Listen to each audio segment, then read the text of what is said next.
Napoleon. I get it. Now I get it. Boo! Hey, welcome to Humpday Hangouts. This is episode 208. This is our 4-year anniversary of Humpday Hangouts. It's also Halloween here in the U.S., and I assume other places where it's still the 31st of October. So we'll get into the costumes thing in a little bit. We're just going to pretend like everything's normal, and we're going to go around and say hello to everybody. So let's see. Starting on my left, Chris, how you doing, man? Doing good. In Florida at the moment. Still excited about our lovely event that we had last week. But yeah, it's a bit loud here because the Cita de Panera here to have good internet. Gotcha. Living the internet lifestyle. Yeah. All right, Hernan, how you doing, man? You back home? Yeah, I'm back home finally, but yeah, I'm still having goosebumps after Hopeful Live 2018. That was a lot of fun, so excited to be here. Awesome. And Marco, how you doing? What's up, man? I'm trying to get my camera to work. It's a special day, so I want it to be live, and for some reason it's not working in Hangouts. It's working everywhere else. Oh shit, I just revealed mine. Well, Bradley, how are you today? You look lovely. Thanks, man. I completely forgot about needing to have a costume or a mask until after I got home from the gym today, and I was like, oh shit, so I had to go back to Walmart and find something, and it was slim pickings because it's Halloween. And so I got this, I laughed. As soon as I saw this, I laughed because number one, and I hope I don't offend anybody, but number one, it's super gay. Number two, my daughter, she loves unicorns, so I knew she'd get a kick out of this. So I put this on thinking it would be funny. Yet it's supposed to be glow sticks back here. There's glow sticks that I had to bend it. And by the way, this didn't come with any instructions on how to put together, and it took me 15 minutes to figure out how to put this damn thing together. But it's supposed to glow, and it's not.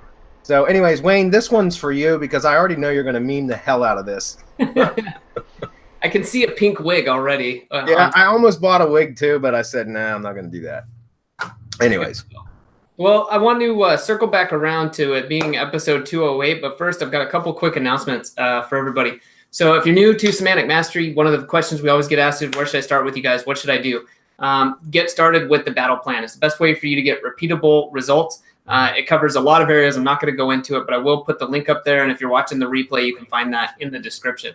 And if you're past that point, or you've already got the battle plan and you're looking to take things up a notch, you're either looking to kind of start to grow, or you're already at that point where you want to grow what you have, then please come join us in the mastermind. You're the person we want to have in the mastermind. And then if you haven't yet, go to MGYB.co for your done-for-you services, syndication networks, ROIS drive stacks, press releases, GMB verification, all sorts of stuff. And on top of that, we also now... trying to think of how best to say this.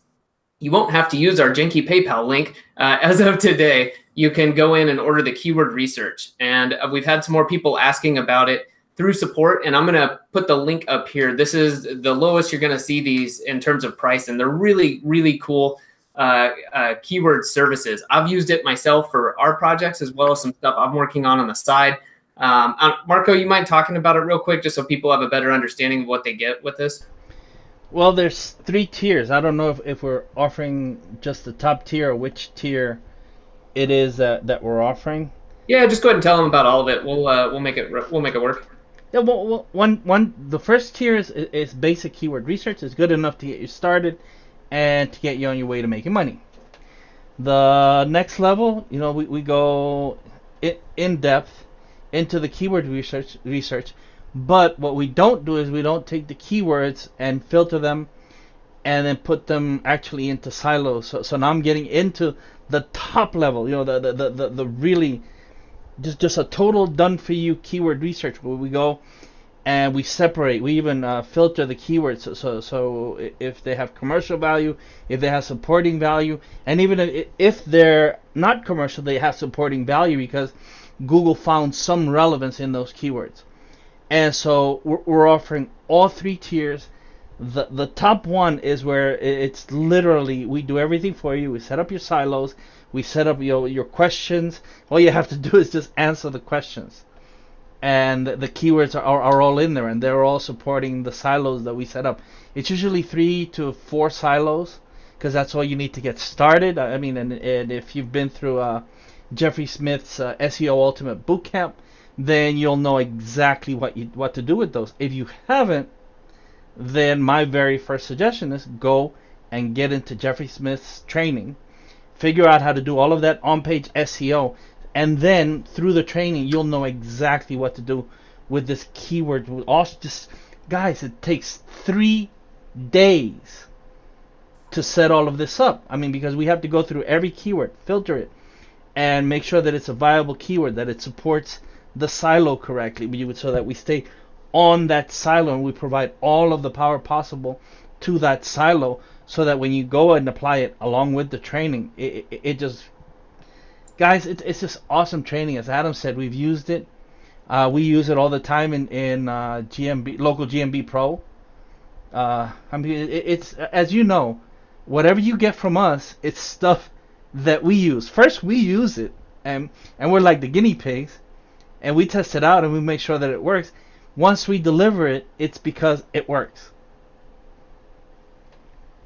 Yep. Can't say that enough, you guys. It's really cool. I'm not joking. I use this service myself, and we've had a few members already who have taken advantage of that while we were kind of developing out, and they were testing it for us. So this is a great way, you know, not only like Marco said, to get all the keywords, get your silo set up, and just to get some more kind of research around a niche if you're looking for that. I mean, because from this, you're not only going to get articles, but you can get ideas for additional supporting articles, for Q&A stuff. I mean, there's just a wealth of knowledge. So can't support this enough. Go check it out and get your keyword research project done for you. So, like I said, bringing this back around, I think each of you probably have something you want to say. If you don't, you don't have to. But, you know, today's 4 years of doing this. And so I'm going to hand this off after I just say thank you to everyone who's watched us over the years. I know we've had some people who started with us, who are still here, who have joined us maybe today for the first time and wondering what the hell's going on. But thank you very much for watching. And, you know, I just want to say thank you. And we look forward to hopefully several more years. Can I go next? Yeah. I know you guys can't take anything I say seriously while I'm wearing this. So, so in order for me to be sincere with my gratitude for everybody that's been watching us for 4 years and following us and made us Semantic Mastery who we are today, I have to take those dumb, goofy glasses off because I mean what I say. Guys, this has been the biggest, the most beneficial part of our, or one of the tools that have helped us to grow the most is Hump Day Hangouts. And it's the consistency of publishing content every single week.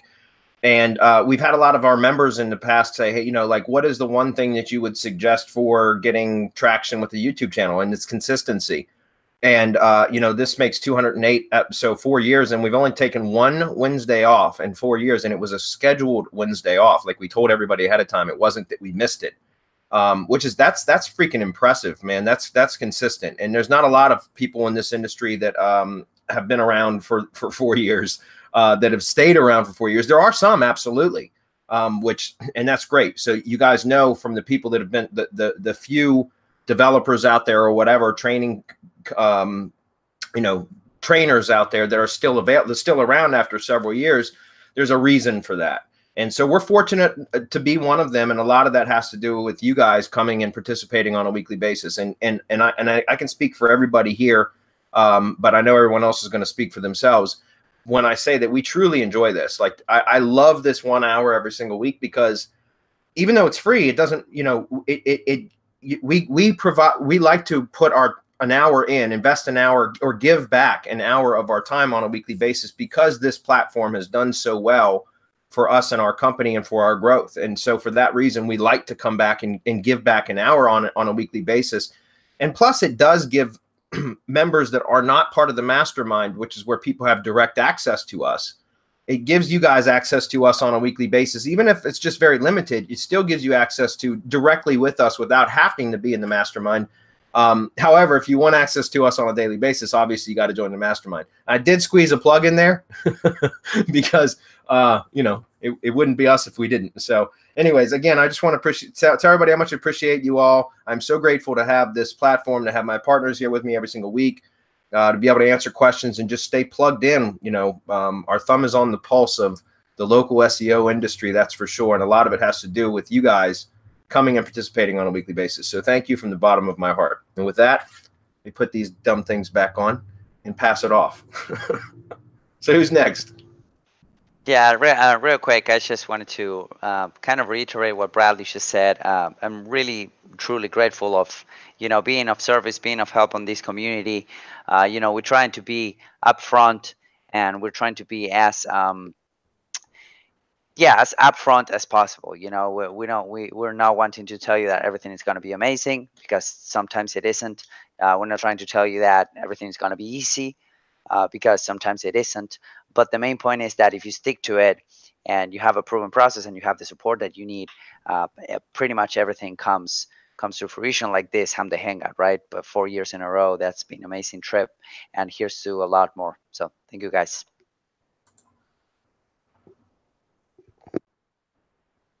Okay. Anybody else want to jump in? I'm ready to get to questions if we have any. I don't see many. Well, real quick, I'm just going to say I think we're going to go a little bit longer if possible today, right, Bradley? If needed. Okay. Yeah, so if we don't have a lot of questions, then no, we're not going to sit around and just chat for no reason. So. Sounds good. I did want to share this, though. Hopefully, if anyone's watching, I know we got at least a couple of the people who were at POFU Live last week. But if you've got your coins handy, give me a favor, post a picture. It's cool seeing them out in the wild. I loved hanging out with these guys this week and getting to pull them out. We kept them on us all week. I got mine. I carry it in my pocket all the time, baby. It's awesome. All right, let's get to it. All right, cool. Let me grab the screen. Oops, wrong button.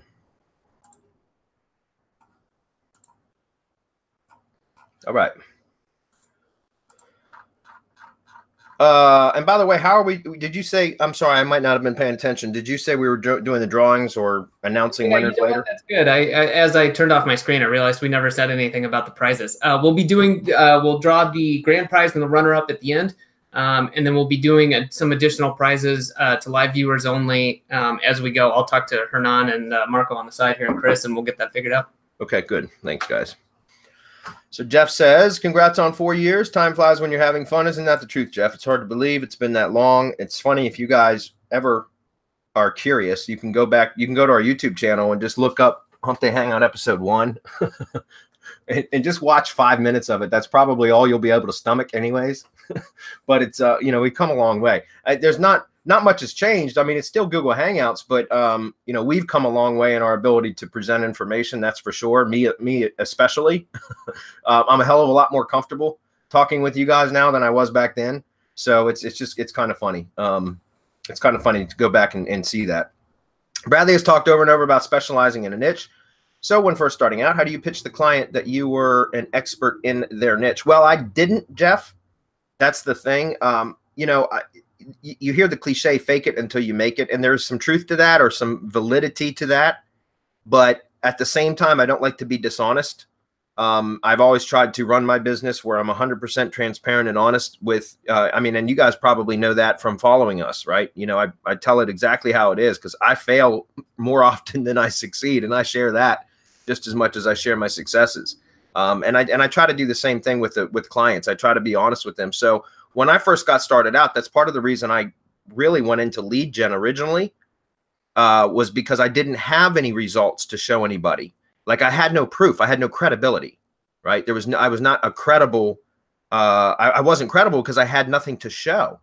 And so that's why I got into lead gen initially was, well, there was a couple reasons. One is because I really started to learn SEO and everything so that I could generate leads for my own business. But then I realized that, and it's funny, I'm actually writing a new story. I'm writing my story out right now. I've been working on it for the last 3 or 4 days on how I got into this business and the struggles that I've gone through over the last, since 2010 when I got in. And I'm doing that because we're revamping everything in Semantic Mastery to follow one very specific path now, which is what we've learned over the years works. And so we're revamping like our entire message and everything to really focus in on that. And so Adam, and that's part of, every single year we get together for a week, guys, my partners and I, to plan out the next year. And so that's what we did this past week when we did POFU Live. We stayed in DC together for the week and we basically planned out for the next year. And so that's what we're commencing on that now, on all the work that we planned out for the next year. And the start or the tip of the spear is to start with our messaging being coherent and consistent now throughout everything that we do. And that all starts with really my story and how I got started in this business. And this is to answer your question, Jeff. That's why, you know, as I was writing the story out, I'm working on that right now. It's fresh in my mind.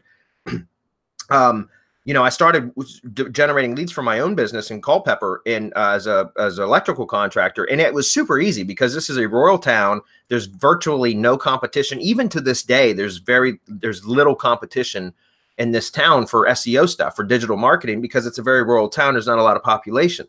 So I was able to get results for my own business like almost overnight. And I didn't even know what the hell I was doing at the time. So I knew I had a lot more to learn. So I started building lead gen assets for other types of contractors. I started with carpet cleaning and locksmith services, but then I went into plumbing and HVAC and a couple other things too, for some contractors that I knew that I worked with as an electrical contractor. So anyways, but I started building these sites just to get practice, right? To practice with SEO and to try to figure out what worked, what didn't work. And then when I found something that worked, try to repeat it on another property and that kind of stuff. And that over time, over the course of about 2 years, I was able to build, you know, a dozen or so, it might've been 15. I don't remember off the top of my head, but I had somewhere around 10 to 15 lead gen properties built over the course of about 2 years. Many of which I'd say probably 70% of which were producing, you know, fairly good amount of calls. But what I found throughout that process also was that a lot of industries that I thought would be good industries to generate leads in turned out not to be good industries. In other words, it was very difficult to monetize some of the industries that I was in, carpet cleaning being one of them, because they have such low profit margins in the carpet cleaning industry. They have a hard time justifying marketing expenses. So here's to kind of come back to your question, Jeff. My landlord, who was he actually was my business partner when I launched my agency in 2012, after I had built all these lead gen assets, he actually pushed me. He knew a tree service contractor. And so he said, hey, why don't you try generating leads for a tree service contractor? And I said, okay, yeah, why not? I was trying all different kinds of stuff at that time, mostly all contractors, but I was building all these lead gen assets. And so I built a lead gen asset in Manassas, Virginia for a tree service contractor. And next thing you know, we started making a whole lot of money from leads from that company. And that's when I realized that like tree services was a great place to be in for generating leads because the margins are so high. It's almost all labor charges and very few or very little, if any, material costs. So it's almost all labor. So it's almost all markup. And because of that, that's when I decided that tree services was going to be an industry that I wanted to spend a lot of time in. And so I started building tree service sites, lead gen sites for this one contractor. And after I had 4 or 5 of them built, now I had a portfolio in one specific industry that I could use to show other tree service contractors. Does that make sense? So I didn't tell anybody that I was an expert at first. I would just, you know, that's part of the reason I got into lead gen, like I said, because even in 2012, when I opened my agency, I had kind of a hodgepodge or you know, I had a bunch of different types of lead gen properties. And so I wasn't an expert in any one industry at that point. And even when I started on tree service sites and I built 5 or 6 of them, I still wasn't an expert in the tree service industry, but at least at that point, I had enough properties in one particular industry that when I did speak with other tree service contractors, I could show results that I had. And not just one property, but multiple properties, right? I could say, hey, look, I got this one and this one and this one and this one, and look at the amount of call volume that these 5 properties generate and blah, blah, blah. And all that kind of stuff really helped me at that point. So I know that was a long-winded answer, Jeff, but I think this is a great opportunity right now, guys. Like I said, our messaging is very, very clear. And one of the things that we're pushing is to go out and build lead gen assets right now while it's available. And I think the opportunity is greater now than it's ever been in my career for building lead gen assets. And I mean that from the bottom of my heart, guys. Take what I say. If you trust us at all, I think right now it is the best time since I've started in SEO and digital marketing to build lead gen assets. So select whatever niche it is, make sure it's viable, make sure that it's a good industry for generating leads and that there's high profit margins so that you can get paid, and then start building lead gen assets in that particular industry, in that vertical. And if you have to, start in your own backyard. You know, and again, all of this the exact method that we're teaching right now was taught in Local Lease Pro, which was available for like $50 for like 8 days. And we're going to relaunch that publicly. It won't be that price anymore. That's for damn sure. But it will be available here in the next few weeks. So if anybody doesn't know what we're talking about, you can find out in Local Lease Pro, or you come join the mastermind, you can get it there. But my answer to you, Jeff, would be to go out and start building assets in that industry. Even if you don't have a client in that industry, don't worry about it. Just go out and build some assets. Even if you don't monetize those assets, just build the asset so that you can show data and show proof that you know what you're doing, and then start contacting business owners in that industry and show them your data, right? Data speaks, guys. A promise, you know, saying to a business owner, hey, I can do this, this, and this, and that for you. They have to take that on your word, right? They have to take you at your word, and it's a leap of faith for them unless you can show them data. Now, data doesn't lie, right? If you can show them hard data, then that'll do the selling for you, right?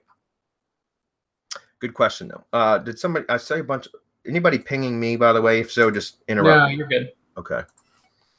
Mohammed, what's up, buddy? Mohammed's been a big part of our group for a long time now, so it's good to see you here, Mohammed. Hey, guys, congrats on 4 years. I'm proud to have been part of it. We're proud to have you as well, Mohammed. He says, number one, can a syndication network come before an RYS stack? Yeah, it can. Absolutely, it can. In fact, that's typically what I would do first, was syndication networks. And then about the time that the syndication network would get returned to me is when I would order the RYS stack, because that would take a week or two to get delivered. And that would give me time to publish like 3, you know, I always said at least 3 posts out to my syndication network to kind of season or seed the network, right? And so that's typically what I would do, a syndication network first. About the time it's delivered is when I would order the RYS stack. And then by the time the RYS stack was delivered, it would have given me enough time to publish 2 or 3 or 4 posts to my network. Okay. And that's typically how I do it. And all that should be laid out in the battle plan, is it not, Hernan? What's that? Sorry, come again. The order in which we recommend like syndication networks and drive stacks, that's all laid out in the battle plan, correct? Yeah, it is. It is step by step. And Mohammed, I know you have the battle plan, so yeah, review that again. We actually tell you if it's a new site, an H site, and whatnot. What type of order to get. So, you know, how many links, or you know, is a simple tier or a third tier, etc., etc. So there you go. Number 2, is MGYB the new Serpspace? No, it's not the new Serpspace. It is Semantic Mastery's store. Serpspace is still in existence, guys. We just took back some of the products that were originally ours, like syndication networks and drive stacks, and moved it under our own store, MGYB. And again, it was just it was just time for our 2 different companies to part. There was some reasons for that. There was no drama or nothing. I know people have asked me that, and like, what happened? Blah, blah, blah. Everyone's looking for some juicy nugget as to like some sort of, you know, palace intrigue shit. You know what I mean? And that's not what happened, guys. It was just, we just decided to split for various reasons. One of the things we wanted to do was kind of get back control of the builders and the drive stack builders. And there's products and services that we wanted to be able to launch. And so we started MGYB. That is our store. And so again, Serpspace still has products over there. You guys can check either one and see which products are available over there, like Video Powerhouse, for example, Maps Powerhouse, which, guys, that's a great network. We helped build it, so we know. So again, there are still products over there too. Just go check our store, mgyb.co, to see what's available, and order at the appropriate place is all I got to say. Okay. Number 3, how is the full service SEO plan on Serpspace different than the local national packages? That is a question you're going to have to contact Serpspace support for, Mohammed, because that is not one of our products. That was one of Serpspace's products. That was kind of, it wasn't something that Semantic Mastery added to Serpspace. So you're going to have to contact Serpspace support to ask them that question. I can't answer that because honestly, I don't know. Okay. Greg's up. He says, hey guys, that camel face is truly spooky. Yeah, that's funny. When wanting, excuse me, when wanting to link from a subcategory page in a silo to another same level subcategory page, should we use a do follow or no follow link? This is a complex silo structure with only one top level page and 10 subcategory pages, each having siloed posts, basically wanting direct traffic from subcategory page number 5 to number 6. Thanks. Well, that's a kind of a tricky question, Greg, without me knowing exactly what the sub-silos were or subcategories. I can't really answer that, and because if it's closely related enough, now I understand subcategories mean that they're related because it has a parent category that makes all of the subcategories related, right? Or else it wouldn't be under the same parent category, be under a different one. So there is a relationship there, but depending on how closely related or non-closely related they are, it would determine whether I would do a follow or no follow link. Because typically once you get down to the subcategory level and then the depth to the silo, which is adding additional supporting articles below that, right? The width or breadth, as Jeffrey Smith calls it, but the width of the silo would be each subcategory is an additional unit of width. Does that make sense?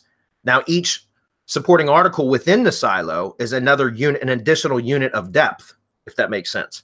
Okay, so usually you're going to link from any subcategory. The deeper it goes, like you're going to keep adding links to that, right? So in other words, every new supporting article within that vertical silo is going to be linking back up to that subcategory page. And the subcategory page links back up to the top level category page, right?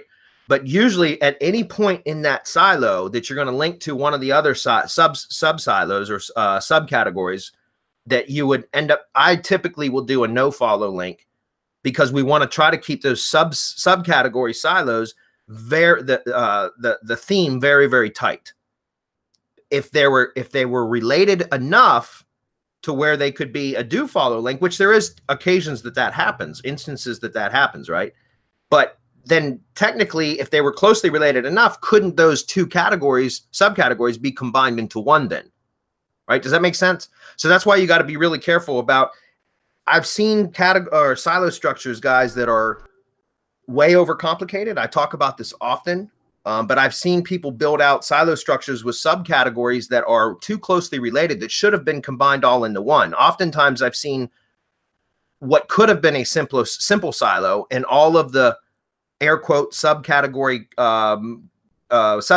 that they created could have been all combined into one and created just a simple silo instead.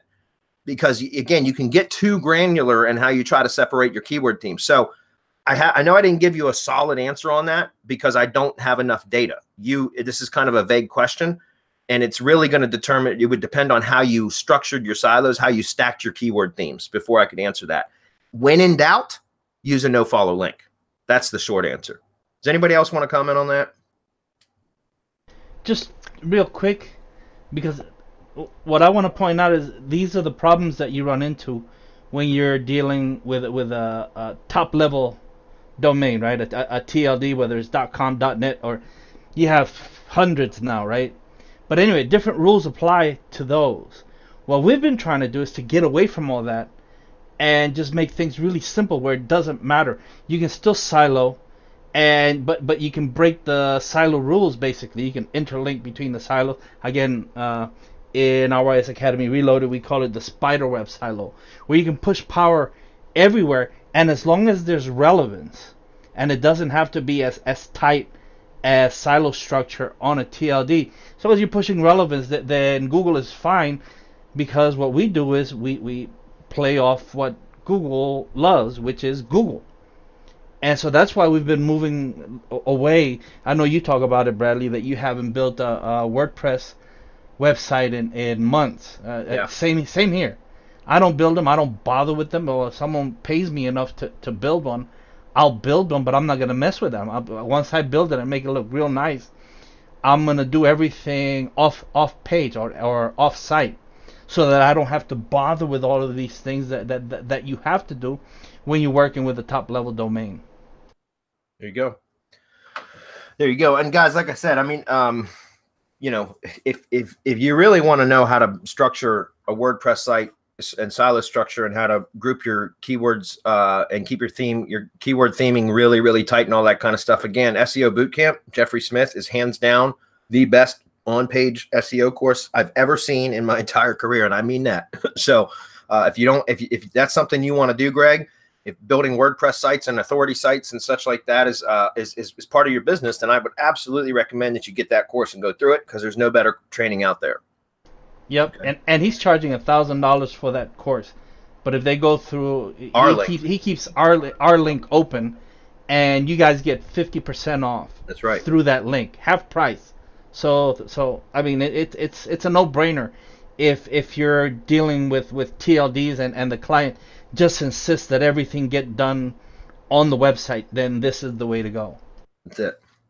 But as Marco said, I totally he was right. I haven't built a WordPress website in months, and I really hope I don't have to ever again. I know it's going to happen. I know there's no way I'm completely out of the woods on that. But I honestly, I'm doing everything in GMB right now. And I love it because it's so much easier, guys. And oh, by the way, the GMB Google sites, GMB websites, excuse me, they all got updated. They had a facelift. If you guys hadn't noticed, they look so much better now, by the way. They look really, really nice. So, and I mean, it's what's great is they look great on mobile too. So these sites, guys, they'll convert. I mean, that's what the facelift, the revamp of them was to help them to convert better. Right. And so, again, I'm doing everything in GMB because it doesn't cost anything other than time. Right. And it's working. We're able to get results without the WordPress site. So, support question from Ammer Ammon. When I search on Google for dental implants Sutton Coldfield, you only see the name of one dental clinic showcased on the right of the SERP. Yeah, that's called a knowledge panel. Although there are several other dental offices offering dental implants in Sutton Coldfield. My question, how do I or can I break this impasse and get another clinic's GMB listing to appear on that page? Yes, you can. I'm going to tell you the way that I've been able to have that to make that happen. Because I've done and it's really simple too, by the way. But I've been able to not only cause a search query that only showed a knowledge panel to start showing a maps pack, so that my maps listing would show. I've also taken maps pack listings or search queries that showed maps pack listings and forced the maps pack listing away and had to where just my knowledge panel shows up on the right side. So like it essentially pushes the other two maps completely off page one, right? Because it's just the knowledge panel for one listing. And the way that that's rare that happens, but where I have been able to take to push the knowledge panel away, or in other words, make the maps pack appear and the knowledge panel disappear. And the way that I've been able to do in either of those cases, guys, is press releases.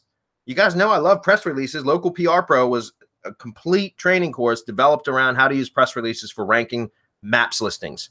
And like the very first property that I set that test up on, or I don't know if it was the first one. I think it was like the third one. Anyways, it was one of the first properties that I'll even show that. I don't mind. Let's jump into that just for a moment, because this isn't a client of mine now anyways. But let's see, we did remodeling King Ferry. Now yeah, King Ferry. Look at all these videos up there. Press Advantage, you look at that. And this was from back in June 5th, 2017, guys. Isn't that crazy? And it looks like they actually fell off of the maps pack, and that's probably because I'm not optimizing their stuff anymore. Anyways, what I was trying to get at was this was one of the first tests that I had set up when I was there it is, Family Ties Contracting. It looks like it's dropped a little bit. Again, these are not a client of mine. They never paid me. So after about 2 months, I stopped working on this. It was kind of a case study project anyways. But Family Ties Contracting was the name of the business. And at the time that when I would do test search for keywords like home remodeling, kitchen remodeling, bathroom remodeling, either no maps pack would show or one of these other contractors would show up as a knowledge panel. And all I did, guys, was I used a ClickFunnels landing page for this website, which you can see there's not a website anymore because, again, they didn't pay me. So I killed all that stuff. But I used a ClickFunnels landing page and created the maps listing. And then all I did was publish one press release. And it pushed, it forced the maps pack instead of the knowledge panel, and Family Ties Contracting pushed right up to the top, which was crazy. There was a knowledge panel. So you'd think that whoever occupied the knowledge panel would have been listing number one in the maps pack if Google decided to show a maps pack instead of a knowledge panel. But one press release pushed Family Ties Contracting into a maps pack instead of a knowledge panel and put them as number one position, which was crazy. And that was, again, I think that was around like the third property that I started, that I was testing press releases on for maps pack ranking stuff. And so that was one of the cases where I got super excited. I was like, holy shit, there's a lot of power in these things when I saw what it did. So again, and I mean, you can see that that press advantage. By the way, guys, I keep talking about how freaking powerful press advantage is. Look at that. That's still ranking #1 organic, above maps, above video carousel, and all of that. It's crazy. So, which, by the way, I probably shouldn't mention that. It's the press advantage offer. Yeah, let's move on. So, anyways, Amber, go ahead. You can mention that we offer press releases at MGYB.Co. That's right, and that's right. I didn't know if that was live yet. Is it live, by the way, Marco? I thought that Rob posted that they are live. Oh, if they are, okay. Well, that's part of the reason why I held back, because I wasn't sure that they were live yet. But yeah, guys, you can order press advantage press releases from MGYB if you order. And again, they're super powerful, super powerful. I freaking love them.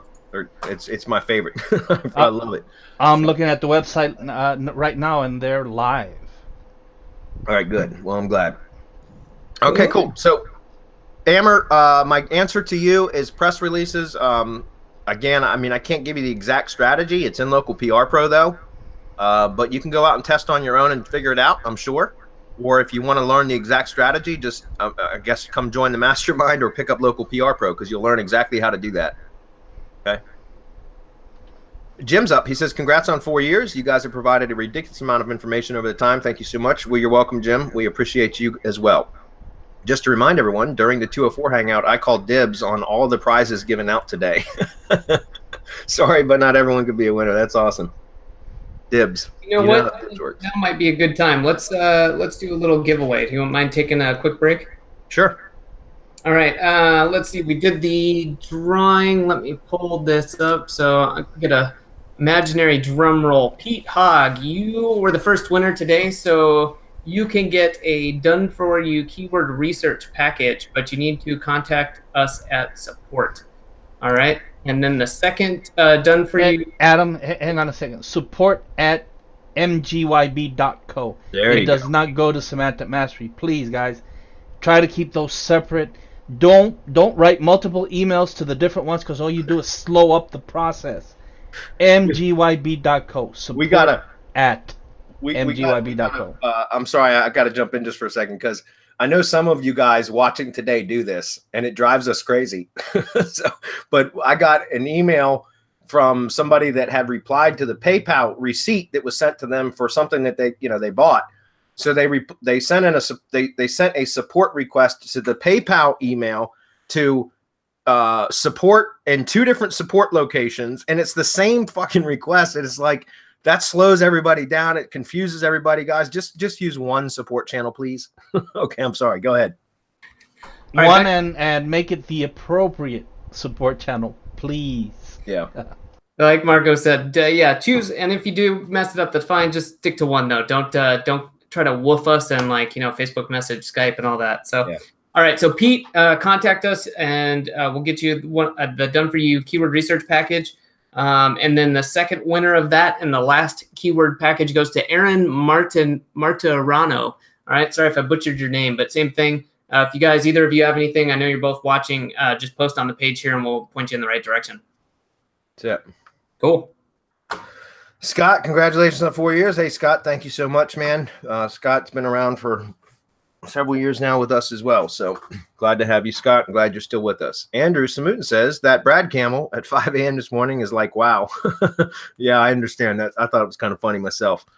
Yeah, thanks, man. We appreciate those comments. Keto diet weight loss. If this might be Chris. I don't know, Chris, if this is you that I'm talking to. I don't know if it's not. Anybody who's keto diet weight loss, I've got a keto VIP site that I've neglected for well over a year. I've got a list of about 10,000 subscribers that are into the ketogenic diet.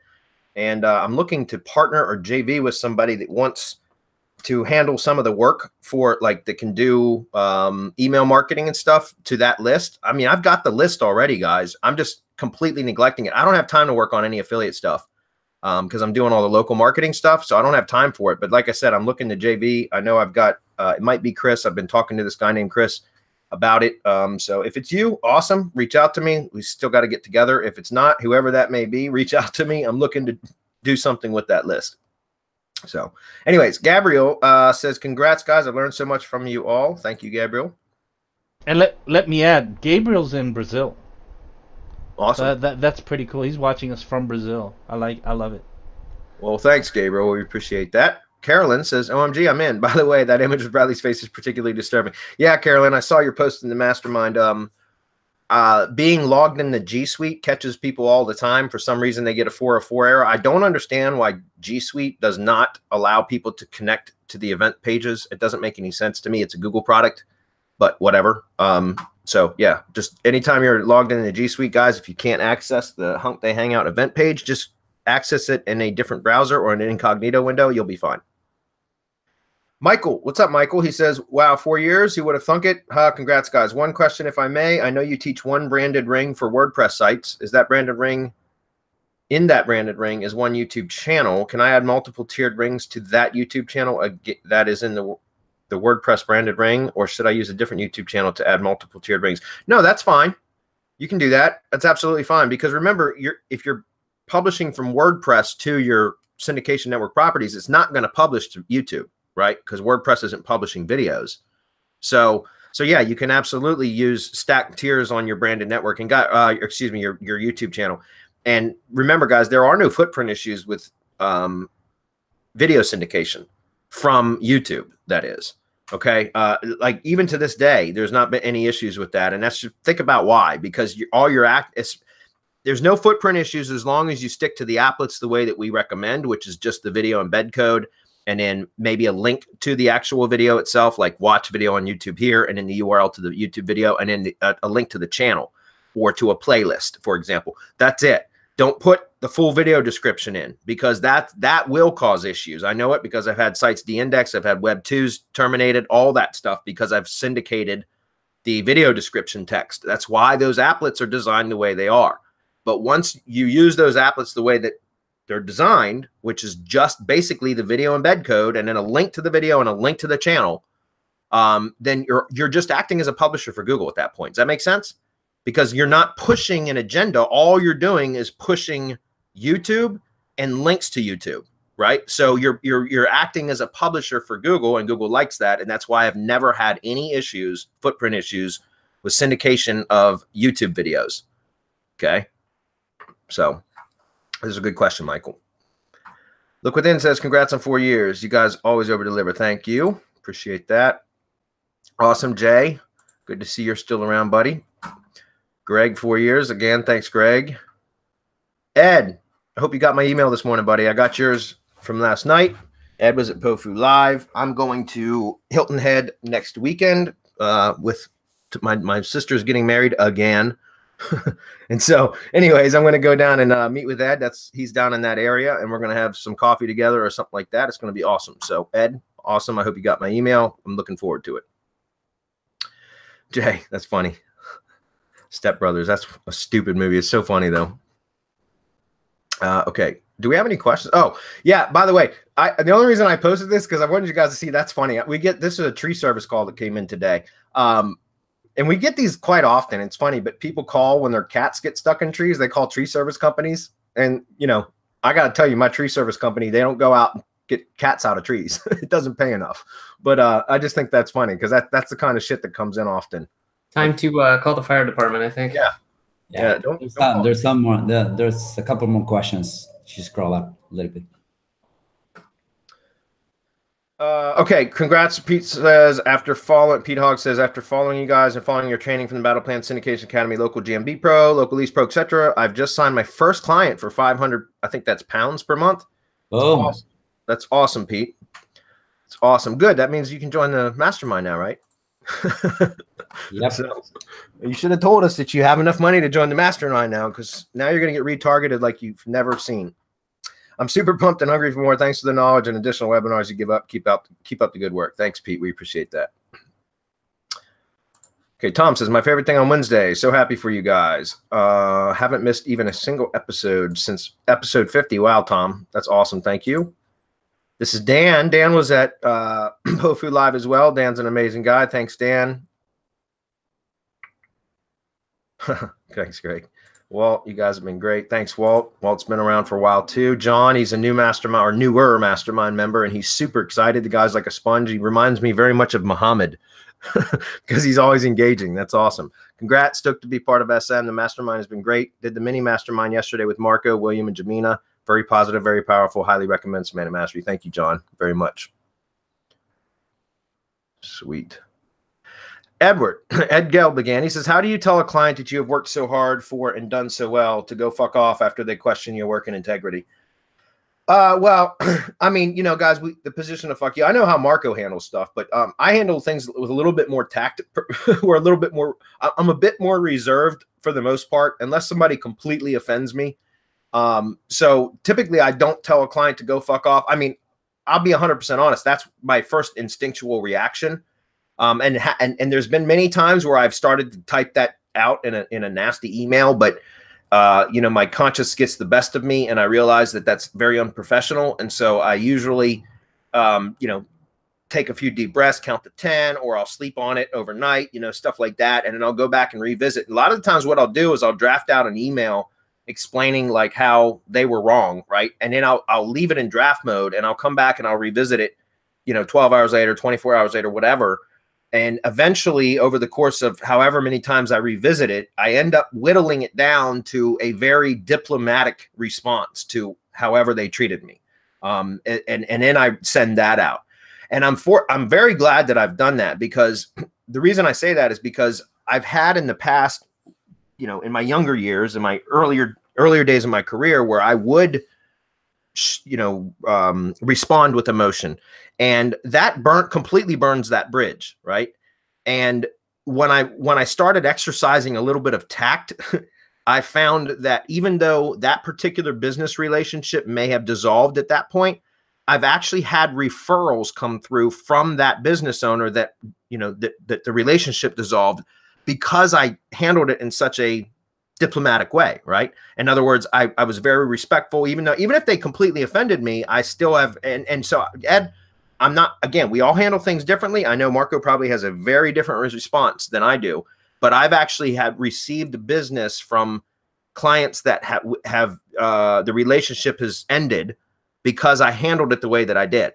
And so again, I would encourage you to do what you feel is right.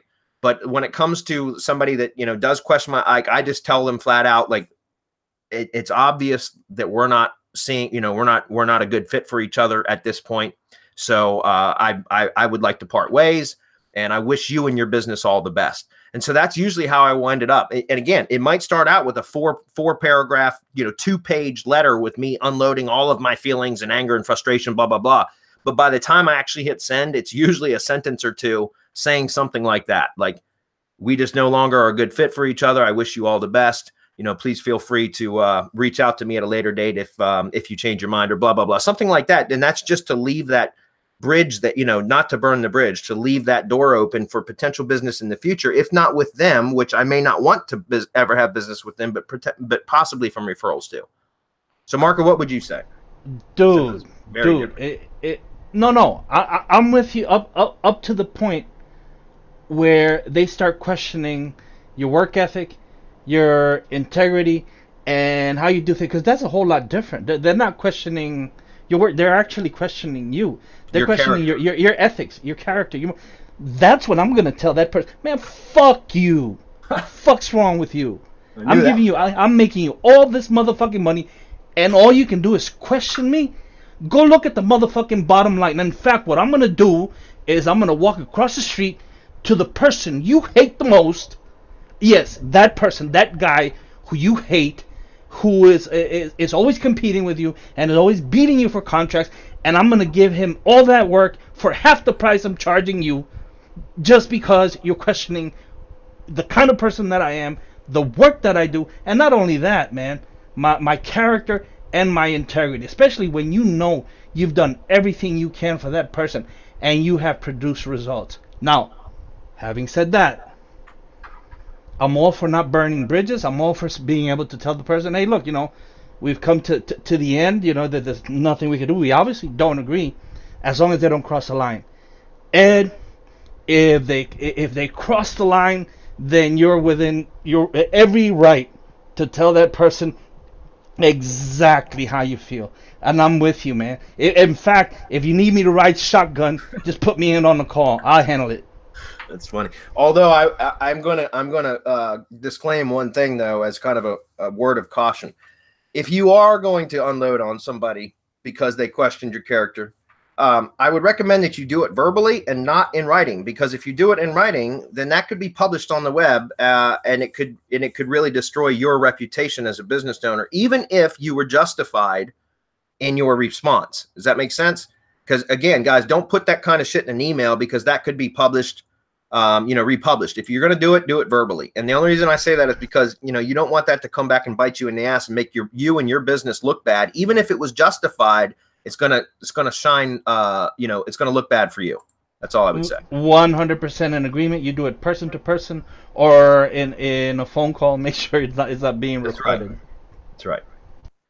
Look Within says, I have a client where I'm doing GMB listings in all of their major markets. Thanks, MGYB. My question is, can I use this same post in all GMB listings, being that it's the same company, same product, same info? Thanks. That's interesting. I would say yes, but I'm going to let Marco take that one, because I'm not, I don't really have much experience with that. So Marco, what do you think? I've seen that, it's Google for some reason just likes original content. Okay. I've seen that it works better, just like they like original images, right?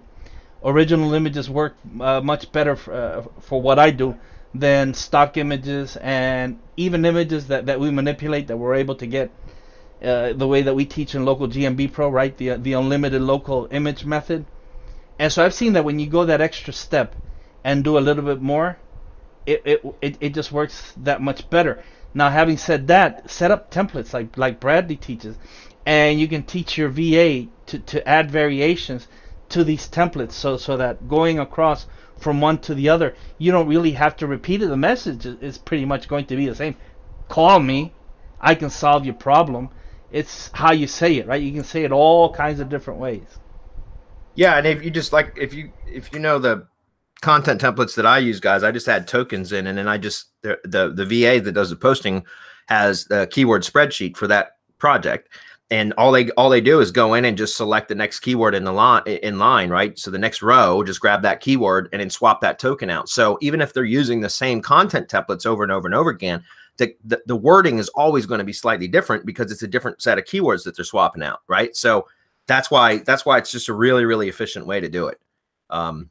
And that's how all of my VAs do stuff now, is I produce the content templates, I hand them to them, and then they just use those templates over and over and over again. Okay. Nestor says, guys, awesome 4 years. Thank you, Nestor. Appreciate that. He says, I have a question about press releases. If I have a GMB from I guess Colombia, should I get a Colombian-based press release company, or doesn't it matter? That's a good question. Hernan and Marco may be able to answer that one better. As far as I know, you should be able to still get results using U.S. press releases. But guys, do you have a better answer for him? It doesn't matter. Like at that point, it doesn't. Like Marco can chime in as well. But at that point, I don't think it matters, Nestor. I've actually ranked websites and stuff on YouTube videos strictly like for Latin America and Spanish and whatnot, strictly with English related websites. So it doesn't matter. And even further with GMB, like if you're doing things the way these guys are showing up how to do it, it's like dominating in English. It's not even funny in Spanish. So there you go. Yeah, and the whole point in Latin America is that most countries are unverified. Unverified meaning that most businesses are unverified. So the moment that you verify, you're already ahead of the game. Then you go and optimize, and you're that much further ahead. Then you go and start posting and do everything else that we teach inside our course. And it's like stealing candy from a baby, man. Like in Costa Rica, all it takes is a different number, and we can verify anything that we want. You can't get away with that in the U.S. Google is policing it a little bit more. But Nestor, man, you're in the wild, wild west. Yep. Real quick before we get going, we have one more prize to give away. We actually have several more, but this one I posted on the page a few minutes ago and said anybody who's interested in a free verified GMB from MGYB.co to post, and I randomly put them into a random chooser. And Susan Johnson is the winner. So Susan, if you can reach out to us at support@mgyb.co, we will get you hooked up with that. There you go. And that's what you get. Hang on a second. That's what you get when you attend live in one of our special events, man. We're giving away the farm. Dan's up again. He says, "Do you get any flack from people who call your GMB company and a different company answers?" Yeah, yes, Dan, absolutely. And that's part of what I was talking about at ProFood Live when I mentioned when I build lead gen assets, I use a pseudonym, right? Like a kind of a generic business name until I get it monetized. And then once I've developed a relationship with that service provider, whoever's leasing the site from me or the property, the asset from me, or if they're buying leads on a pay-per-lead basis, whatever the case may be, once I've developed a good working relationship with them and they've proven themselves to be able to pay and pay on time and that kind of stuff, which usually for me is just two months, right? As long as they pay me consistently for 2 months and I feel like there's good communication with them, then I'm willing to rebrand my GMB assets for them, which is part of the reason why I don't recommend pushing citations or building citations for lead gen assets until you have a service provider in place. Now, if you're in a competitive area, you may need the citations just to get results to begin with so that you can monetize it. And if that's the case, then what you can do is instead of rebranding the actual GMB listing, like so the name of the GMB profile, you can rebrand by adding graphics and images to the GMB website, the GMB profile header. Like you can add the company's, the service provider's logo instead of some generic logo, right? So that even though the company name still shows up as whatever your generic name was, all of the branding on the the GMB properties, assets, are all going to be the branding of the other company. Okay. And then also if you, for example, like I run all my calls through a call center. So whenever I get a service provider in place, even if I haven't rebranded the GMB yet, I still have my answering service answer with that company, the service provider's company name. So, so it's not as confusing. However, there is absolutely, especially even in that first 2 months that I was just mentioning where, I might generate a lead for a tree service for my tree service lead gen asset. And then a different tree service company shows up at the customer's location to give the estimate. And so when that question occurs, which it does, and I've had to answer that a lot. In fact, before I came up with a good answer for that, I used to get the tree service contractors would call me all the time, be like, what do I say when somebody says like, I didn't call, Joe's tree service, I called, Culpeper tree service. So what do I say? And I didn't really have a good answer for a long time until I realized just be honest. And that's what I keep trying to tell you guys, like, just be honest, because then you don't have to worry about covering up like lie after lie after lie. And so when I told my tree service contractors, like, listen, if somebody asks, just tell them, hey, that's a lead generation website that I didn't own. I'm actually buying the leads, or I'm leasing the asset, or I'm leasing the property from a marketing company. That's all they say. Just say, yeah, I'm the one servicing those leads. And that's it. And that solved the problem. So again, just be honest. And then, like I said, if you can't avoid it, avoid citations until you have a service provider in place. And then if you're comfortable rebranding for that service provider, then you can start building citations. Granted, if the relationship goes south at some point and you end up losing that service provider, or they lose you, one or the other, right? Then you will have some citation cleanup work to do. Because if you've rebranded it, now you're going to want to rebrand it back to whatever the original pseudo name was, or to the next service provider's name. So you will absolutely have to do citation cleanup. But that's why I recommend not rebranding until you've established what you feel to be a good working relationship. Okay. Because again, I've got tree service contractors that have been renting sites from me for years now, for many years now. And so there's no reason, like, I'm not going to mention it here. My mastermind members would know, but my best tree service contractor, I've got dozens, well over a dozen sites for him now. And I just build them branded for him now. They're my assets, but I build them right out of the gate branded for him, which, by the way, that's one of the best things about this model, guys, is once you find a service provider that will lease your assets or will buy your leads, then you typically, they're not like, if you say, hey, I want to build another 10 locations for you, are you interested? They're usually not going to say, no, I don't want them. Like I don't want any more leads coming in my business. So no, thank you. It's very rare that you're going to hear that. So once you have a service provider in place, always do what I call shake the bushes, right? Shake the bushes mean you contact your existing customer base or client base or service provider base and pitch them on expanding, right? Say, look, I'm going to go out and build 5 more assets for you. Would you be interested? And they say, yeah. Don't even pitch them on, like, it depends on how your relationship is. If it's a client relationship, you're going to charge them for the build. But if it's a lead gen relationship, then you're going to go out and at your expense and build all the assets, right? And then then you just sell them the leads or lease them the properties once those assets are built. And again, since they're not putting up front money, they're not doing an investment, they don't have to wait for the properties to start producing, any of that. They only start paying for them when they're already producing. One of your best ways to scale your business, guys, is to start asking your existing clients and or service provider, even if you're doing client work, instead of just generating leads for a company, if you have clients, guys, pitch them on this service.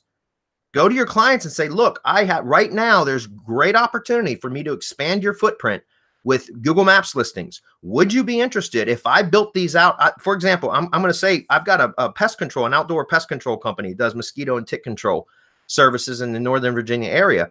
And I've pitched them for years on, I'm not kidding, they've been a client of mine for going on 5 years now, and I've pitched them every year on expanding their footprint with additional maps listings. But I've always pitched them as, I'm going to charge you $500 for optimization of each listing and $350 per month per additional location. And they've always turned me down. Every single year they've turned me down when I pitched them on that. Well, this year I pitched them on, hey, listen, guys, since you've never taken me up on this, I just sent them this email a couple days ago. I'm not kidding. I'm still waiting on a reply. But I sent them an email, said, look, since you guys have turned me down on this offer to expand your footprint, and right now I'm telling you there's more opportunity in maps marketing than I've ever seen in my entire career. I'm willing to go out and build the assets for you. And once they're producing leads, I'll give you the option to rent them from me, to lease the assets from me. If you're not interested, that's fine. I'll monetize them another way.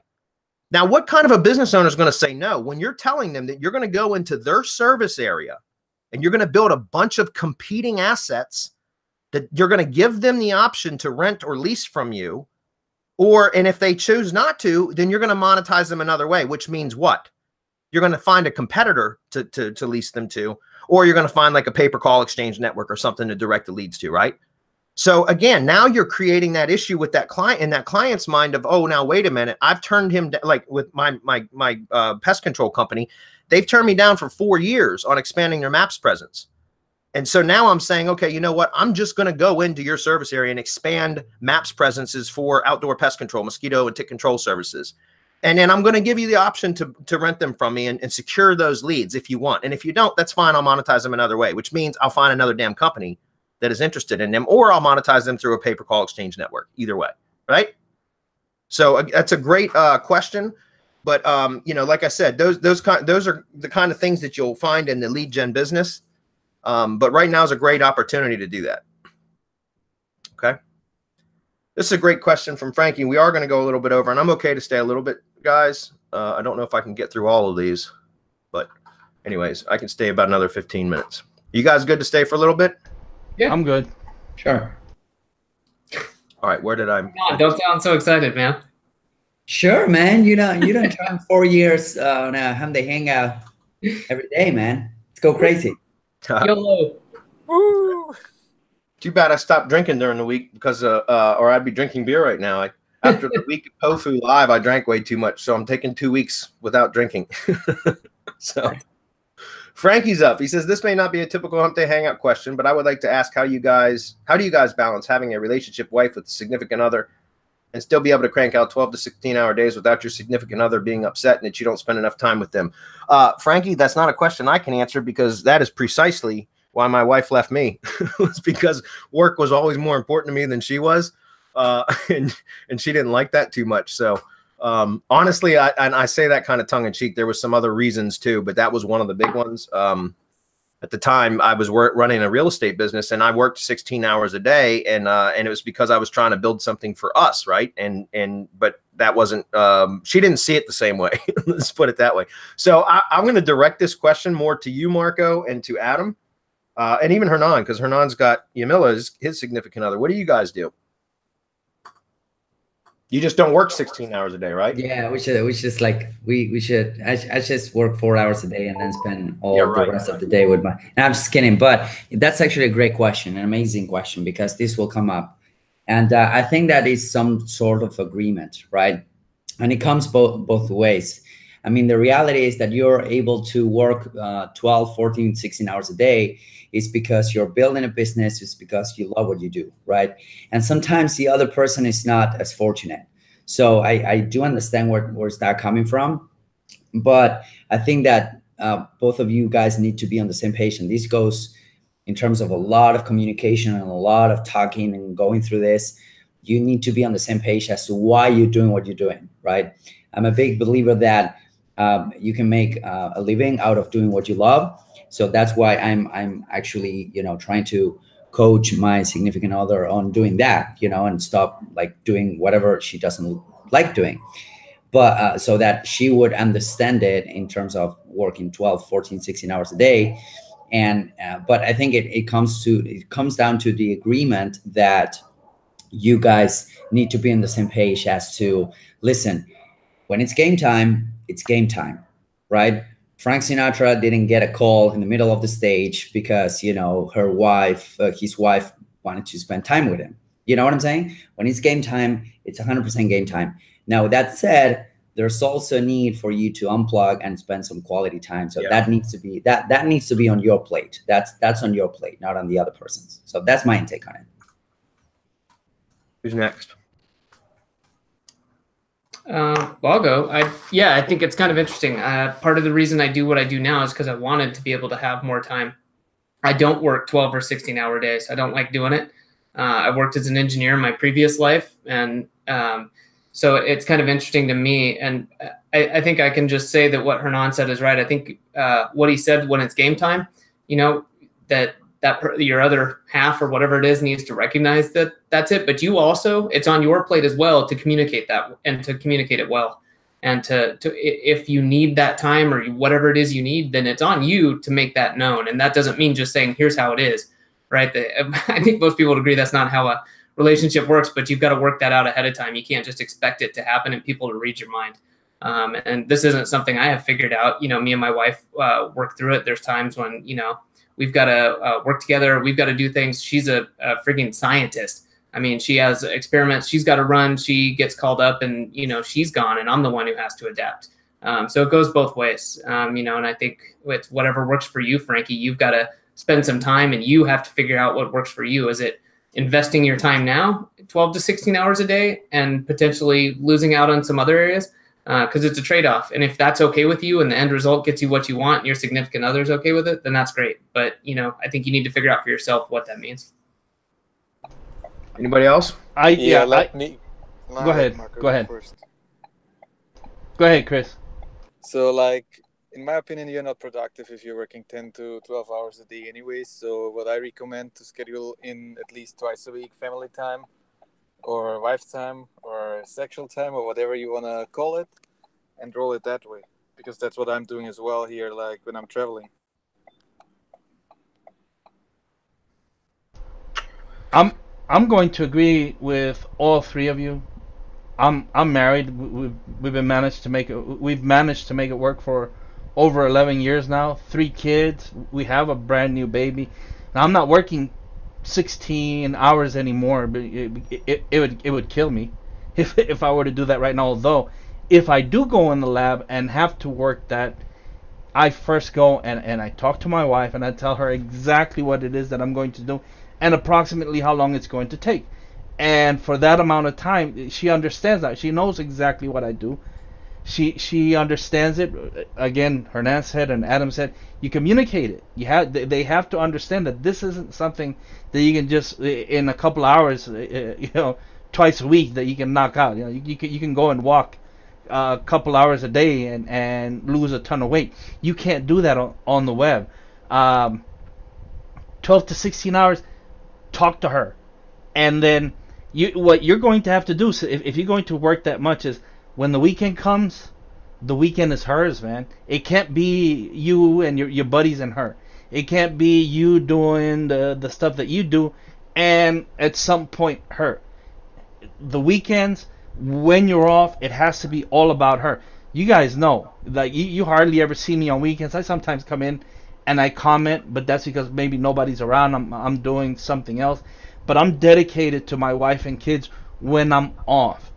And I think that if you do that, and if she sees that interest and that kind of commitment to both your job, because this is how it's going to work. She's going to see you totally committed to your work, and wonder if you're not totally committed to her, why? But if you can show total commitment to both, and like when you're at work, it's total commitment. When you're with her, it's total commitment. I guarantee you that it'll work. And if it isn't working, then maybe you're with the wrong person, dude. You need to find someone that understands how this works, and both of you can then work towards growing that business. Because at the end, you know, when I go in the lab and I work Saturdays and I work those 12, 14, 16-hour days, at the end of all that, then, you know, we go away 4 or 5 days, and it's a nice resort, and we spend just all of that time together, family, and we have fun and we do things together. So the payoff is that when that time comes for me not to work that much, it's them. It's not going to be about me. It's not going to be about work. It's not going to be about my friends or anything else except family and the relationship, and working to build the relationship even stronger. I love this question, Frankie. I think this is a fabulous question. Let's give Frankie a prize on that one. Seriously, guys, because that is a great question, and I can actually comment on that. I think Marco's answer was fabulous, by the way, because, and guys, that's why I posted this link here just a moment ago for the power of full engagement. Pick this up. Pick it up on audiobook, on Audible, or get the Kindle, guys. I'm telling you, read this. This is a great, great book. I listen to it on audio because I usually don't have a lot of time to read. But this really changed my mind about how to divide your time up. I used to work 16, and I'm not kidding. That's part of the reason my marriage fell apart, was because I worked so much, and I didn't make time and fully commit time to my wife. When my fortunately, my daughter, I have a daughter, and so I get her every other weekend. And on the weekends that I get my daughter, I made a commitment years ago when she was very little that I would completely unplug from work when I had her. I would do exactly what Marco said. I would fully commit my attention to her when I had her, and that's only because I only had her every other weekend, right? And then I get her on Wednesday evenings. Tonight's Wednesday, by the way. The only reason I'm not getting her is she's going out trick-or-treating. But I take her to dinner on Wednesday nights. Those times that I'm with her, I would completely commit to her because I didn't see her every night. In fact, I've always said I'm probably a better parent, a better father, because I don't have her. She doesn't live with me, because I do fully commit to her when I have her. Right. And so, but besides her, I would always work for 14, 16 hours a day, 7 days a week. No kidding. I very rarely ever took time off for years, guys. I mean, in every business that I've been in, I've been like that. I'm a workaholic, right? I'm obsessive compulsive, and I know most entrepreneurs are, so it's not unique to me. But what I found, especially within like the last 6 months, is I'm doing exactly what Marco said. And this book right here, The Power of Full Engagement, was really the one that turned me on to this idea. And that's to unplug from your work sometimes, because when you do come back to your work, you'll be so much more productive if you give yourself some time. And the power of full engagement is all about if you can give yourself some R&R, some rest and relaxation time, and unplug really from whatever your main pursuit is in life, whether it's business or whatever it may be. If you can unplug from that and separate yourself from that, it will give you a renewed sense of energy for when you go back to it. And here's the thing, like when you unplug. Like, don't worry and stress about the stuff that needs to be done that you're going to have to handle in a couple of days when you go back to work or whatever. Fully commit to being unplugged, right? Live in the here and now, right? Like, and that's kind of a meditation thing, but live in the present moment and just enjoy that time, and don't allow that to, the work that's coming in a couple of days to stress you out. And I know that's difficult, guys, but that's why I think this book was really good, because it helped me to start compartmentalizing my time in a better way.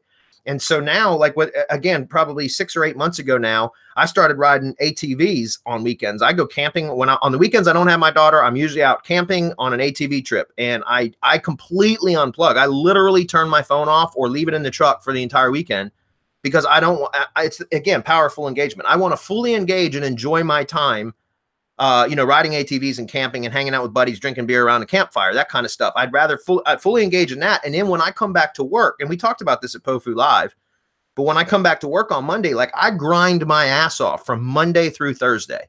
Like I work super hard Monday through Thursday, fully focused.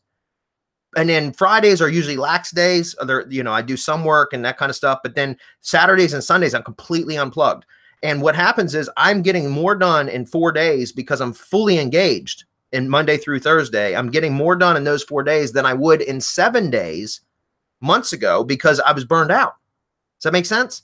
So again, I think Marco's answer was brilliant. All of you guys had good answers, but I think Marco's was brilliant because that's very much the power of full engagement. Fully engage in whatever you're doing when you're doing it.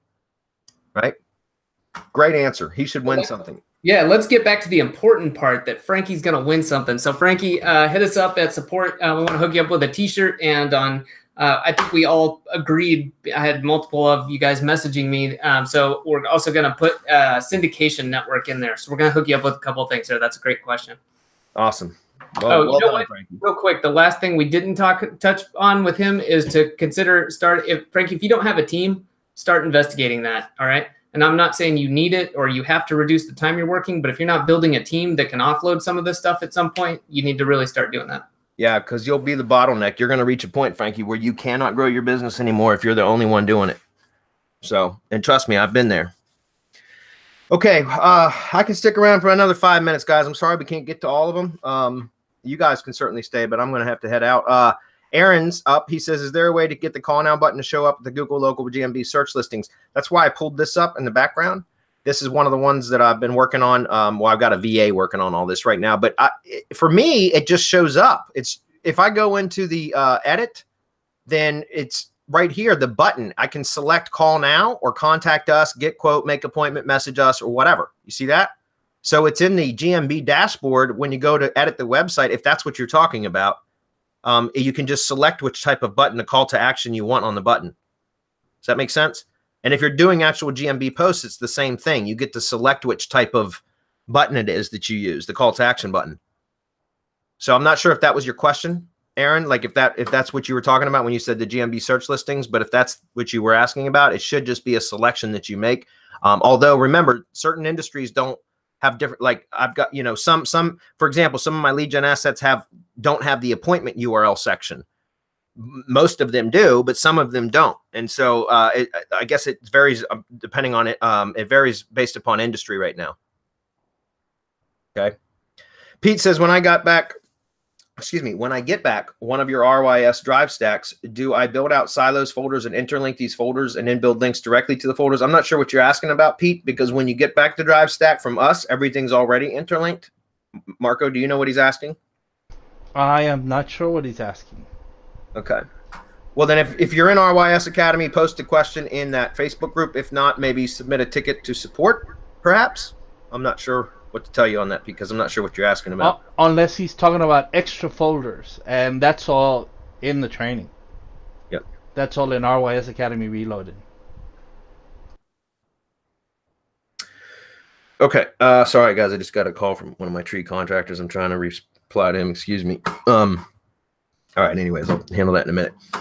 Let's see. Congrats on 4 years. Thanks, Earl. Thanks, Walt. No follow. Okay, Greg. Good. Did I miss the part about adding HTTPS to Amazon S3 page? Carolyn, that's Mastermind webinar, not Hump Day. Sorry, that's tomorrow. That's Mastermind webinar. We don't get into step-by-step stuff in Hump Day Hangouts. This isn't the platform for that. So yeah, Carolyn, just be on the webinar tomorrow, the Mastermind webinar. Thursdays at was it 3 p.m. right, or 3:30 p.m. I can't remember now. Anyways. Let's see. Dustin says, what are your thoughts on SEO autopilot? Is that legit or another spam thing? I think that's like a link building tool and stuff. Is that correct? Don't know. I think it's like a link building tool. I mean, I don't use them. We have a Dedia. All right, we have a link building manager that does all the link building stuff that we need, like uses spam tools and stuff. And I think that's what SEO Autopilot is, guys. I don't use any tools like that, so I can't really comment on it, Dustin. I'm sorry. Walt says, folks, invest in yourself. Buy Jeffrey Smith's SEO Bootcamp. You won't need any more information about on-page. Toss out the rest of the on-page stuff in your recycle bin. No kidding. And I completely agree with Walt. So, all right. Micah says, congrats, SM. 2 simple questions. What does your graphics? Who does your graphics? YouTube site, etc. A VA that we hired. He's on salary. He's a part-time VA, and then we send him additional like one-off work all the time. But we hired Dre. 2 or 3 years ago now. Yeah. So yeah, I was gonna say, Micah, if you want to reach out to him, just contact us, support at Semantic Mastery, and I'll put you guys in touch. Yeah, no problem. I'm sure Dre would appreciate some additional work, but don't everybody flood us with one time. We can't do that either. Yeah, we're not losing our guy. Yeah, that's right. Steven says, I have a question. Love your local lease course, and I'm a happy new member of Semantic Mastery. Awesome, Steven. Well, welcome. Thank you for all your efforts and being generous with your information. Just curious, what do you think about Black Hat GMB verification? There are a few courses floating around there, maybe you know about or not. I didn't want to post anything here about it out of respect. Thank you, Stephen. Appreciate that. Have you checked these methods out? So what are your thoughts? Yeah, I mean, look, if you want to get into the going out and verifying your own, yeah, I mean, guys, if you're spoofing an address for a GMB listing, then it's a Black Hat listing, regardless. Okay, let's be honest here. Like you can try to justify it or sugarcoat it any way you want, but if you're creating a GMB maps listing for a lead gen property or anything that an actual physical business isn't located there, it's a Black Hat listing. Period. So it's okay. I mean, just accept it and move on, right? And that. So yes, Stephen, if you want to do that on your own, I know there are courses out there that teach that. The one that I know, I've seen Black Hat courses about creating maps listings for years. Chad Kimball was one of the pioneers of that, and that's the Easy Local Cache software. That's his software. So I know there's some other courses that have come out recently. I can't speak to any of them because I haven't been through them. And honestly, I just use our service because I don't want to go out and do all this work myself. But if it's something that you want to do, Stephen, or it's going to reduce your costs to build your business, then by all means do it. The only thing I would recommend, though, is, like I said, guys, you should be really thinking about how to grow your business instead of doing the work, like a lot of the work.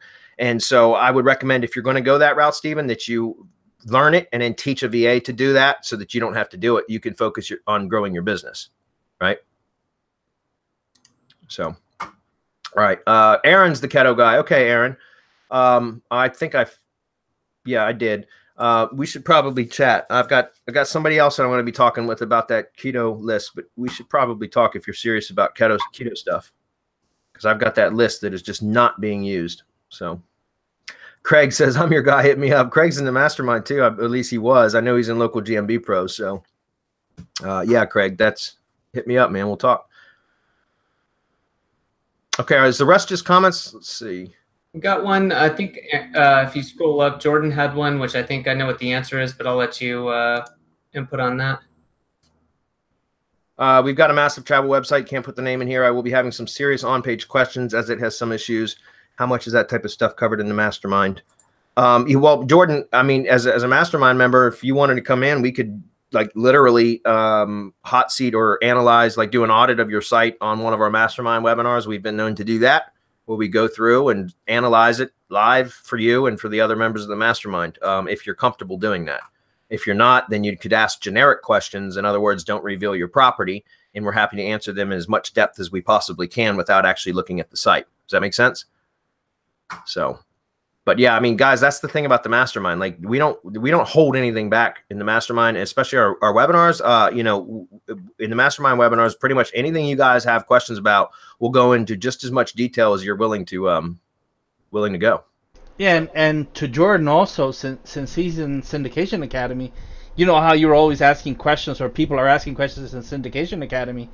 It's the same way in the mastermind, except we go more in depth. And then you have the benefit of having the webinar. And we sometimes go, Bradley and I have gone 2.5 hours on mastermind webinars. Oh, we've gone 3. Yeah, we've gone through actually 3. just to make sure that you guys have all of the information that you need. You have a way to ask questions. You can post questions live, and we'll answer them live. We'll answer in the Facebook group. You have direct access to us in the Mastermind Facebook group, something that you don't have in any other group. So those are all benefits, and you can definitely benefit from having all these on-page questions. We have, or at least no, we all do, a direct pipeline to Jeffrey Smith. So any question that we can't answer, we can always hit up the man, ask the question, and see what the expert has to say on that. If we can't provide the answer, so it goes a whole lot more in depth than what we do anywhere else. Yeah, and that was really the whole point of it. That's, and unfortunately, I'm not real active in most of the other groups, guys, because I'm not a Facebook user. I hate Facebook. I really, truly do. But I'm in the Mastermind Facebook group because that's where my heart is. So Dester says, guys, what do you prefer, PBNs from plain HTMLs or any CMS like WordPress or Joomla with good trust flow CT, I guess, citation flow, anyways, and other metrics? Nestor, I'm just not a PBN fan. I haven't been for several years now. I used to be. I had a really large network of my own, but after, they became less and less effective and de-indexing, and it gets harder and harder to hide footprints. And we've developed methods that just don't need PBNs anymore. We use Google assets as our PBNs, really. And so I can't really give you a recommendation on that. I know if you're going to be building them, I think a mix of different types of CMSs as well as HTML is the way to go. But it's so hard to hide a footprint now.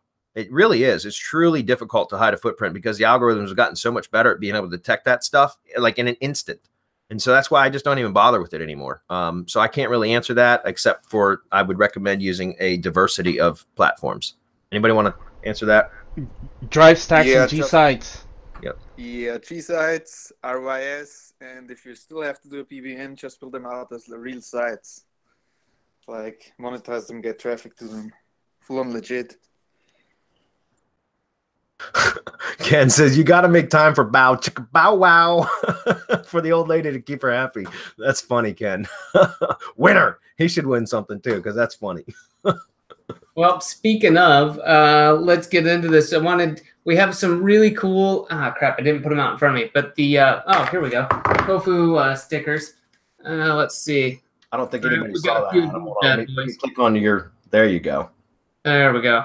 All right, so we got some stickers. So you know what? I'll go down to the post office for 3 of you here. Let me see who were the winners. That's going to be Michael Wheaton, Greg Pippin, and Henrik Hansen. So if you guys want to, this is going to go to support@semanticmastery.com. Just let me know, and I'll send you a sticker. And then for the grand prizes, so we were giving away some pretty cool stuff, you guys, through the sign up that we had. So the grand prize is going to be, where was that? An RYS drive stack plus the G site with a Twitter syndication network, the RYS Black Book, a syndication network, a Semantic Mastery t-shirt. So over $500 right there. And that one is going to go to Joe Robertson. And Joe, I've got your email. So for these, I will be contacting you, since it would be easy, obviously, for people to send us a bunch of emails and tell us they're Joe Robertson. And then the second one, the runner-up prize, is pretty awesome. A done-for-you keyword research package and a syndication network. So some really good stuff. That'd be a good start to getting your next project kind of kick-started. And that is going to go to, I believe your name is Rebecca Richards. So if either of you are watching live, feel free to shout out on the page there. But otherwise, we will be reaching out to you guys, and really do appreciate everyone who entered that little contest we had going over the past week. Can you add Ken Mandich to the sticker list? I can do that. Ken, if you send me something at support@Semantic Mastery, I'll hook you up, buddy. Yeah. There you go, Ken. Because that was funny. That was a funny comment. It deserves a sticker. So awesome. Paul says, way to go, Joe. All right, guys, I'm going to wrap it up. I'm actually 15 minutes beyond what I said I would do. But that's because, as Hernan said, episode 208 only comes around one time. So thanks, everybody, for being here. We certainly appreciate it. Here's to another 4 years. We'll see you at 416 episode, right? Yeah. 8 years. That's good. All right, guys, everybody good?